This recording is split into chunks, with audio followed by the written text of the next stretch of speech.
Chers amis, dans cette nouvelle conférence, nous abordons le chapitre 21 de l'Apocalypse. Les deux derniers chapitres de l'Apocalypse, 21 et 22, nous offrent une très belle description du ciel en langage symbolique. C'est l'une des grandes originalités de ce livre. Alors commençons la lecture du chapitre 21. Puis je vis un ciel nouveau, une terre nouvelle, car le premier ciel et la première terre ont disparu, et de mer il n'y en a plus. Et je vis la cité sainte, Jérusalem nouvelle, qui descendait du ciel de chez Dieu. Elle s'est faite belle, comme une jeune mariée parée pour son époux. J'entendis alors une voix clamer du trône, voici la demeure de Dieu avec les hommes, il aura sa demeure avec eux, ils seront ses peuples, et lui, Dieu avec eux, sera leur Dieu. Il essuiera toute larme de leurs yeux, de mort il n'y en aura plus, de pleurs, de cris et de peine il n'y en aura plus, car l'ancien monde s'en est allé. Alors celui qui siège sur le trône déclara, voici je fais l'univers nouveau. Puis il ajouta, écris, ces paroles sont certaines et vraies. C'en est fait, me dit-il encore, je suis l'alpha et l'oméga, le principe et la fin. Celui qui a soif, moi, je lui donnerai de la source de vie gratuitement. Telle sera la part du vainqueur, je serai son Dieu, et lui sera mon fils. Mais les lâches, les renégats, les dépravés, les assassins, les impurs, les sorciers, les idolâtres, bref, tous les hommes de mensonge, leur lot se trouve dans l'étang brûlant de feu et de soufre, c'est la seconde mort. Vous voyez que le début de ce chapitre 21 utilise deux images pour parler de l'Église céleste. L'image de la ville, je vis la cité sainte Jérusalem nouvelle qui descend du ciel de chez Dieu. Et puis l'image de la fiancée. Elle s'est faite belle comme une jeune mariée parée pour son époux. Nous avons déjà vu ces deux images, mais dans le chapitre 21 et aussi dans le chapitre 22, c'est essentiellement l'image de la ville qui va être utilisée. Cette Jérusalem, elle descend du ciel de chez Dieu. C'est une manière de dire que c'est un don de Dieu. Ce n'est pas l'homme qui construit la Jérusalem céleste, c'est Dieu qui l'a fait descendre du ciel.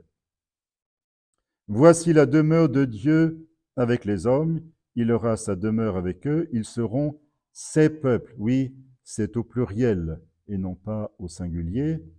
Sans doute l'Apocalypse veut-elle montrer que le salut s'étend à tous les peuples, et tous les peuples deviennent ainsi membres du peuple de Dieu. Il essuiera toute larme de leurs yeux, de mort il n'y en aura plus, de pleurs, de cris et de peine, il n'y en aura plus, car l'ancien monde s'en est allé. Alors celui qui siège sur le trône, c'est Dieu le Père, déclara, voici, je fais l'univers nouveau. C'est une nouvelle création de la part de Dieu dans laquelle il ne se trouve plus ni mal, ni souffrance, ni tristesse, ni mort. C'en est fait, je suis l'alpha et l'oméga, le principe et la fin. Celui qui a soif, moi, je lui donnerai de la source de vie gratuitement. Telle sera la part du vainqueur, vainqueur dans le combat contre la bête que nous avons vu à plusieurs reprises dans les chapitres précédents. Telle sera la part du vainqueur, je serai son Dieu et lui sera mon fils. Parole qui s'applique d'abord en premier lieu au Christ comme fils de Dieu et qui s'étend à ses disciples vainqueurs. Mais les lâches, les renégats, les dépravés, les assassins, les impurs, les sorciers, les idolâtres, bref, tous les hommes de mensonge, leur lot se trouve dans l'étang brûlant de feu et de soufre, c'est la seconde mort. Il n'y a plus de place pour des pécheurs dans la Jérusalem céleste. Ça ne veut pas dire naturellement qu'aucun homme pécheur ne peut être sauvé. Cela veut dire que pour pouvoir entrer dans la Jérusalem céleste, il faut mourir au péché. Souvenez-vous que c'est le sens qu'il faut donner au massacre du chapitre 19. Il faut mourir au péché pour pouvoir être incorporé aux habitants du ciel. Mais quelqu'un qui ne meurt pas au péché, quelqu'un qui persiste dans le mal, décliné ici de plusieurs manières, dépravé, assassin, sorcier, idolâtre, etc., ben, cette personne-là ne peut pas entrer dans la Jérusalem céleste. Alors l'un des 7 anges aux 7 coupes remplies des 7 derniers fléaux s'en va me dire, viens, que je te montre la fiancée, l'épouse de l'agneau. Il me transporta donc en esprit sur une montagne de grande hauteur et me montra la cité sainte, Jérusalem, qui descendit du ciel de chez Dieu. Là encore, les deux images, la fiancée, l'épouse, d'une part, la cité sainte, d'autre part. Donc elle descendait du ciel de chez Dieu avec en elle la gloire de Dieu. Elle resplendit telle une pierre très précieuse, comme une pierre de jaspe cristallin. Elle est munie d'un rempart de grande hauteur, pourvu de 12 portes, près desquelles il y a 12 anges, et des nombres inscrits, ceux des 12 tribus des fils d'Israël. À l'Orient, 3 portes, au Nord, 3 portes, au Midi, 3 portes, à l'Occident, 3 portes. Le rempart de la ville repose sur 12 assises, portant chacune le nom de l'un des 12 apôtres de l'agneau. Celui qui me parlait tenait une mesure, un roseau d'or, pour mesurer la ville, ses portes et son rempart. Cette ville dessine un carré. Sa longueur égale sa largeur. Il la mesura donc à l'aide du roseau, soit 12 000 stades. Longueur, largeur et hauteur y sont égales. Puis l'on mesura le rempart, soit 144 coudées. L'ange mesurait d'après une mesure humaine. Ce rempart est construit en jaspe, et la ville est de l'or pur comme du cristal bien pur. Les assises de son rempart sont rehaussées de pierreries de toutes sortes. La première assise est de jaspe, la deuxième de saphir, la troisième de chalcédoine, la quatrième d'émeraude, la cinquième de sardoine, la sixième de cornaline, la septième de chrysolite, la huitième de béryl, la neuvième de topaze, la dixième de chrysoprase, la onzième d'hyacinthe, la douzième d'améthyste.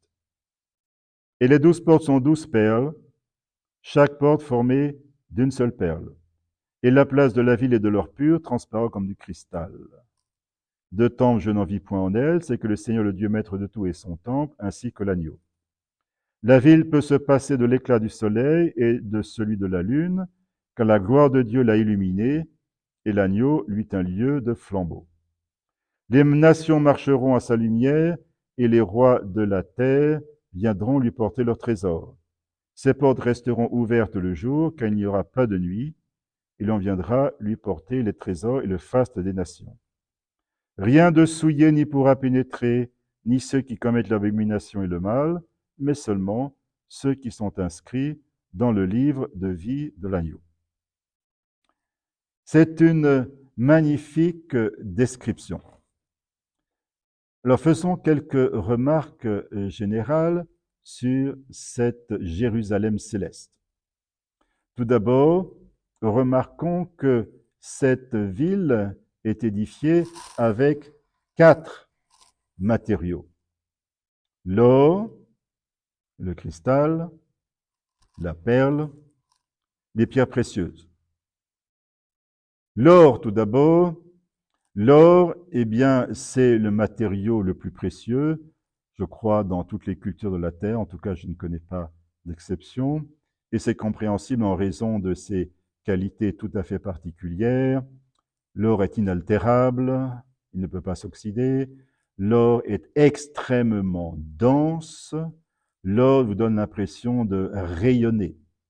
Donc, c'est vraiment un symbole à la fois de caractère extrêmement précieux et aussi de rayonnement, de gloire. Ensuite, le cristal. Alors, vous voyez le paradoxe, parce que vous ne pouvez pas, dans la réalité, mélanger ensemble de l'or et du cristal. Ça ne marche pas. Mais l'Apocalypse, utilisant un langage symbolique, elle peut superposer des images qui, chacune, vous dit quelque chose de la Jérusalem céleste. L'or vous dit le poids de gloire, le rayonnement, le caractère précieux et indestructible.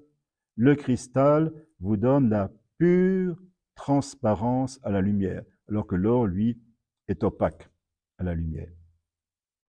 Ensuite, vous avez les perles et les pierres précieuses déclinées selon 12 pierres particulières, de sorte que je crois que toutes les couleurs de l'arc-en-ciel sont représentées. Donc Jean prend des images qui correspondent aux plus belles choses dont nous avons l'expérience dans notre vie humaine sur la Terre en termes de matériaux précieux, or, cristal, perles, pierres précieuses. Une deuxième remarque porte sur l'omniprésence du chiffre 12 dans cette description. Je ne sais, il faudrait compter le nombre de fois que le chiffre 12 est utilisé, mais voyez, il y a 12 portes. La longueur de la ville fait 12 000 stades. Le rempart fait 144 coudées, c'est le carré de 12. Les pierres précieuses sont de 12 types, etc., etc. Donc, omniprésence du chiffre 12 qui, rappelons-le, est le chiffre du peuple de Dieu en raison des 12 tribus des fils de Jacob à l'origine du peuple d'Israël et des 12 apôtres du Christ qui sont les colonnes sur lesquelles l'Église est édifiée. Et du reste, le verset 14 nous dit que le rempart de la ville repose sur 12 assises, portant chacune le nom de l'un des 12 apôtres de l'agneau. Autre remarque en ce qui concerne les dimensions de la ville. Cette ville dessine un carré, sa longueur égale sa largeur. Elle a donc la forme d'un cube. Eh bien, cela évoque un édifice dans l'Ancien Testament qui a la forme d'un cube. C'est le Saint des Saints dans le Temple de Jérusalem, comme nous le voyons au premier livre des Rois, chapitre 6, verset 20. Ensuite, remarquons que la taille de la ville est considérable. La ville, donc, mesure 12 000 stades. Un stade, c'est environ 200 mètres. Donc, vous voyez, ça vous fait une dimension énorme. C'est une manière symbolique d'exprimer que la ville a une taille considérable et qu'elle est suffisamment grande pour pouvoir habiter tous les hommes qui seront sauvés, quel qu'en soit le nombre. Autre détail intéressant, le rempart fait 144 coudées. Une coudée, donc vous voyez, ça vous ferait 144 coudées, ça vous ferait environ 65 mètres d'épaisseur. Alors évidemment, il ne faut pas le prendre à la lettre, mais c'est une manière de suggérer, donc d'une part, donc, le peuple de Dieu, le carré du chiffre 12, mais aussi en employant une épaisseur considérable, 65 mètres, c'est une manière de dire que le rempart de la ville est tout à fait inexpugnable. La ville ne peut pas être prise parce qu'avec un rempart aussi épais, il est impossible de le briser. La même chose est dite, mais alors d'une autre manière complètement différente, quand on vous dit que les portes de la ville sont ouvertes jour et nuit. Ce qui est paradoxal parce que dans les villes de l'Antiquité, il y avait des remparts et les portes de la ville étaient fermées la nuit pour des raisons bien compréhensibles de sécurité. Mais alors, justement, si les portes restent ouvertes nuit et jour, c'est qu'il n'y a plus aucun danger. Il n'y a plus d'ennemis potentiels susceptibles d'investir la ville et d'y causer des ravages. Donc, c'est la sécurité absolue. Et cette sécurité est suggérée de deux manières différentes. d'une part par l'épaisseur considérable du rempart, d'autre part par le fait que les portes de la ville sont ouvertes jour et nuit. Autre détail intéressant, il n'y a pas besoin d'éclairage artificiel pour cette ville, car la ville, donc, elle peut se passer de l'éclat du soleil et de celui de la lune, car la gloire de Dieu l'a illuminée, l'agneau lui tient lieu de flambeau. C'est l'agneau qui éclaire la ville. Verset 22, un détail qui peut sembler très étonnant et même paradoxal. Deux temples, je n'en vis point en elle. Comment se fait-il que dans la Jérusalem céleste, il n'y a pas de temple? Souvenons-nous que dans l'histoire du salut, il y a toujours un sanctuaire du Seigneur. Abraham construit des sanctuaires avec ses propres mains. Au cours de l'Exode, Moïse doit édifier la tente de la rencontre qui accompagne les Hébreux au cours de leur pérégrination. Une fois les Hébreux entrés en Terre Sainte, un premier sanctuaire fixe est construit à Silo, puis il est détruit par les Philistins. Ensuite, Salomon édifie le temple de Jérusalem, temple détruit plusieurs siècles plus tard par Nabuchodonosor, mais rebâti à la fin de l'exil, avant d'être finalement détruit par les Romains en l'an 70 de notre ère. Comment imaginer que dans la Jérusalem céleste, il n'y ait pas de temple? Eh bien, c'est hautement significatif. Pourquoi sur la terre avons-nous besoin de sanctuaires? C'est parce que nous avons besoin d'avoir des lieux consacrés à Dieu, ainsi que des périodes de temps consacrées à Dieu. La distinction entre sacré et profane reste nécessaire tant que nous sommes sur la terre. Mais dans le ciel, tout est saint, tout l'espace, toute la ville, la Jérusalem céleste, est saint, consacré à Dieu. Et donc, il n'y a pas besoin d'avoir un lieu particulier dans la Jérusalem céleste qui serait plus saint que les autres. Non, tout est saint. Et donc, il n'y a pas besoin de temple. C'est une très belle image symbolique. Rien de souillé ne pourra y pénétrer, ni ceux qui commettent l'abomination et le mal, mais seulement ceux qui sont inscrits dans le livre de vie de l'agneau. Donc seuls ceux qui, par leur conduite, auront renoncé au péché et se seront sanctifiés, seuls ceux-là pourront entrer dans la Jérusalem céleste. Les malfaiteurs qui ne se sont pas repentis ne pourront pas entrer. Et puis, j'avais signalé, en commentant auparavant le chapitre 19, que nous retrouvons au chapitre 21 les rois de la terre. Chapitre 21, verset 24, les nations marcheront à sa lumière, les rois de la terre viendront lui porter leur trésor. Ces rois de la terre qui avaient lutté contre l'agneau au chapitre 19, celui-ci les avait frappés de son épée, et les rois de la terre, morts au péché, avaient été incorporés aux oiseaux du ciel. Ils deviennent maintenant citoyens de la Jérusalem céleste.